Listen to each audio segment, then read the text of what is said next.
সমুদ্র সৈকতে নিশ্চিন্তে সময় কাটাচ্ছিলেন পর্যটকেরা। কেউ রোদ পোহাচ্ছেন, কেউ আবার শিশুদের নিয়ে খেলায় ব্যস্ত।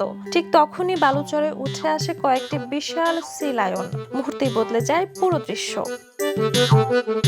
ভাইরাল ভিডিওতে দেখা যায় বিশাল আকৃতির সি লায়নগুলো সৈকতের ভেতর দিয়ে এগিয়ে আসতেই আশেপাশের মানুষ দ্রুত সরে যেতে শুরু করেন। অনেককে শিশুদের কোলে নিয়ে দৌড়ে নিরাপদে চলে যেতে দেখা যায়, কারণ সি লায়নগুলো দেখতে শান্ত হলেও নিজেদের জায়গা রক্ষা করতে আক্রমণাত্মক আচরণ করতে পারে।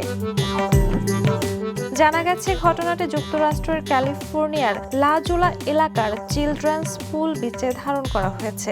একসময় শিশুদের সাঁতারের জন্য তৈরি করা হলেও বছরের পর বছর ধরে এই সৈকতটি শিল ও সি লায়নের গুরুত্বপূর্ণ আশ্রয়স্থলে পরিণত হয়েছে। এখন সেখানে মানুষ ও প্রাণীকে একই জায়গা ভাগাভাগি করে চলতে হয়। ভিডিওটি ছড়িয়ে পড়ার পর বিশেষজ্ঞরা সতর্ক করে বলেছেন, সি লায়নের খুব কাছে যাওয়া বা তাদের বিরক্ত করা বিপজ্জনক হতে পারে। নিরাপদ দূরত্ব বজায় রাখাই সবচেয়ে ভালো উপায়। Jhuma Mridha, the news.